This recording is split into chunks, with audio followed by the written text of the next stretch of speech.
Bonjour à tous et bienvenue dans cette nouvelle vidéo. Aujourd'hui on s'attaque à la partie 2 du jour 10 du Advent of Code 2022. Donc dans cette deuxième partie, elle va être assez compliquée je pense à expliquer parce que j'ai moi-même eu du mal à comprendre l'énoncé. Mais pas si compliqué je pense à faire, on va voir. Donc l'idée c'est que pour chaque cycle on va écrire un pixel. Donc au cycle numéro 1 on va écrire ce pixel là, au cycle numéro 40 on va écrire ce pixel là. Au cycle 41 on va écrire celui-là, en 80 on va écrire celui-là, etc., 80, etc.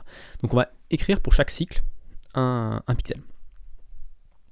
Maintenant, ce pixel il soit allumé, donc c'est un dièse, soit éteint, et c'est un point. Comment on détermine ça? On regarde lors du cycle, est-ce que le register, il est où le register? Là il se pique le X-register. Est-ce que le X-register est sur ce pixel-là actuellement ou pas? Donc si le register est égal à 3, par exemple, donc là on est 1, 2, 3, et bah, alors je sais pas s'il y a un 0 ou pas, je crois que si, oui. Donc là c'est 0, 1, 2 pour le register, donc si le register est égal à 1 ici, il va considérer que les 3 qui sont autour vont être allumés. Enfin les deux, celui qui est à gauche, celui qui est à droite et celui qui est actuellement dans le register, ça doit être allumé. Et si on est à 30 d'allumer, enfin de traiter ce pixel là avec le cycle, bah dans ce cas là on allume le pixel. C'est un peu tricky parce qu'il y a le register et les cycles qui correspondent à peu près à la même valeur mais pas tout à fait, donc je pense qu'il va y avoir moyen d'avoir des erreurs on va dire de plus 1, moins 1 qui sont mal pris en compte, mais je pense que c'est pas si compliqué que ça. L'objectif c'est de générer une image ici qu'on va pouvoir afficher après coup. Donc ce qu'on va faire c'est qu'on va tout de suite c'est vrai qu'il est long le test. Donc ce que je vais faire c'est que je vais mettre mon image ici, tac tac tac, ça, et puis le test je vais le mettre dans une fonction, hop, fn test input static str. Alors vous pouvez aussi écrire des fichiers pour, à la place de faire des grosses fonctions comme ça avec les choses, mais j'ai trouvé que c'était plus lisible généralement de faire avec des fonctions. Ça évite d'avoir à chaque fois à créer un nouveau fichier séparément avec un fichier texte. Ok, donc ça devrait rien changer. Et ensuite, on va appeler. Alors, je sais pas si j'appelle la part 2 ou pas. Ouais, je pense que je vais faire une part 2, je vais copier-coller parce que c'est pas beaucoup de code finalement. Et on va vérifier que c'est bien égal à ça.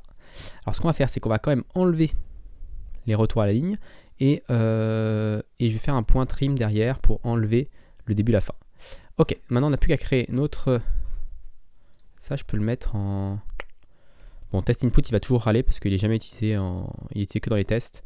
Et je crois qu'il y a un truc comme ça, cfg test. Ok, comme ça, il râle pas. Ensuite, donc on va copier-coller notre part 1 pour faire notre part 2. Ici, on va mettre part 2 is et on va mettre un \n pour qu'il s'affiche un peu séparément parce que ça va être une string. Ici, on va retourner une string. Ok, donc on va garder notre chose là, on va garder tout ça. En fait, tout ce qui va changer, ça va être juste ce qui va être à l'intérieur ici. On va toujours faire le register et en fait, on va juste changer ici to do. Ici, c'est notre code. Notre résulte, ça va être une string new. On peut la faire with capacity d'ailleurs, parce qu'on sait quelle taille elle va faire. Elle va faire 240. Elle va faire 220, je pense, la chaîne de caractères, plus 6, quelque chose comme ça, 240. Pourquoi 220? C'est 240. Ça va jusqu'à 240. 40, 80, ils n'ont pas fait la même 20. Ouais, je sais pas pourquoi ils nous ont fait un truc un peu différemment là, ici. J'ai pas besoin du to keep, je pense. J'ai besoin du register. Donc là, la capacity, ça va être 240 plus 6, parce qu'il y a 6 colonnes, 1, 2, 3, 4, 5, 6. Je pense qu'avec 240 plus 6, on devrait être pas trop mal, parce que j'ai 6 retours à la ligne. Là, j'en ai même que 5 d'ailleurs. Mais il vaut mieux être plus grand que trop petit. Ok, register c'est bon. Le max, j'en ai pas besoin. On va vers max égale 240. Et ici, on va utiliser max. Ok. Quoi d'autre? Bah, du coup, il n'y a plus qu'à faire le calcul maintenant. Donc, du coup, c'est... On est en train d'étudier une position. Du coup, si on est sur le cycle numéro 1, on va être sur la position 0. Donc la première chose à faire, c'est déjà de faire let position. Ça va être cycle modulo 40. Donc si on est en position 1, ça va donner 1. Si on est en position 41, ça va donner 1. Et moins 1. Donc ça, c'est notre position actuellement. Maintenant, la question, c'est est-ce que le register est dans cette position? Donc if register est égal à position, ou register moins 1 est égal à position, ou register plus 1 est égal à position. Dans ce cas-là, on va push, ça veut dire qu'on attend d'allumer un pixel, donc on va dire result.push, et on va push un dièse, parce que c'est allumé. Else, result.push, un point pour dire que c'est éteint. Ok, register plus égal diff, expected use size for 32. Ici, on va dire que c'est un cycle as i32. Voilà. Qu'est-ce qu'on aura d'autre à faire?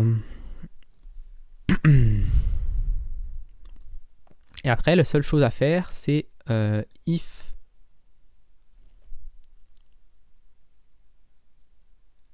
position égale à 0. Si on est sur la position 0, dans ce cas-là, on fait result.push. D'ailleurs, c'est même avant qu'on va le faire. Si on est position poso, on va faire result.push /n. Hop, donc on ajoute une retour à la ligne. Ok, et ben je pense qu'on n'est pas trop mal.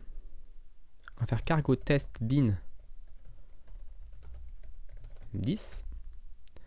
Et on failed. Alors, il n'arrive pas à nous l'afficher correctement. C'est un peu compliqué à voir la différence. Ah oui, on a un \n au début. Ce qui est un peu con. On peut l'enlever avec trim. Oh, il aime pas. Ah, trim, il renvoie une str. Et ben, on va l'enlever. If position égale 0. N cycle est différent de 1. Si on n'est pas sur le cycle 1. Ok, ça ressemble déjà un petit peu mieux. Et ce qu'on va faire, c'est qu'on va print ce truc-là.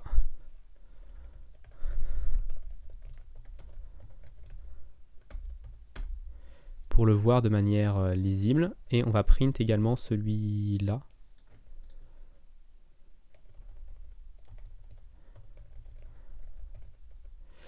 Hop. On va enlever les indentations. Ok, on n'est pas trop mal, je trouve. 1, 2, 1, 2, 1, 2. Ok, tac, tac, tac. Je pense qu'il y a peut-être un truc juste à la fin, en fait. Parce que j'ai l'impression qu'on est là pareil. 1, 2, 1, 2, 1, 2, 1, 2, 1, 2. Là, on a 2 trucs. 3, 4. J'ai l'impression qu'on est identique. Ah, ici, on s'est trompé. Ouh, c'est bizarre qu'on se trompe juste une fois à la fin. Alors, ça va être compliqué à débugger, ce truc-là. Parce qu'il y a juste une erreur ici, où on allume quelque chose. Oh, il y a peut-être un truc avec le register qui passe au-dessus de 40. Non La position, elle est forcément en dessous de 40. On a un problème à cet endroit-là. Ce qui est un peu étrange, juste à cet endroit-là. J'ai l'impression qu'il n'y a pas d'autre erreur que juste cet endroit-là. Alors du coup on est 40. Le cycle c'est combien? C'est 1 à 40. C'est le cycle numéro... tac tac tac. On est là, quoi l'avant-dernière ligne? L'avant-dernière ligne, donc on va être le cycle numéro 200. Donc if cycle égale 200. Dans ce cas-là, je vais faire un dbg de register, position, on va mettre cycle, register, position. On ne devrait pas l'allumer, mais on l'allume. Donc le cycle 200, on est en position, on register est égal à 38 et la position est égale à -1. Alors c'est pour ça qu'on a un souci, c'est que la position est égale à -1, ce qui ne devrait jamais arriver. Pourquoi la position est égale à -1? Cycle as i32 modulo 40. Ah oui, forcément, on peut avoir un truc négatif ici dans position. On peut avoir un truc négatif dans position. Pourquoi?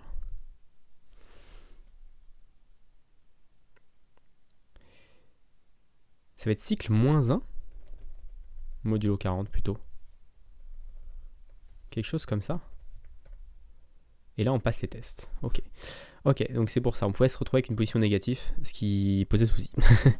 Tant mieux. Heureusement, les tests ont catché ce problème-là, parce que ça aurait pu être compliqué à débugger.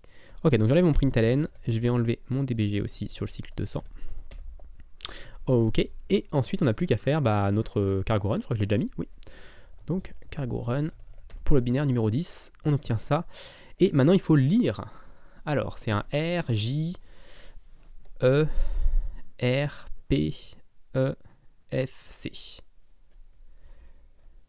Donc, R, J, E, R, P,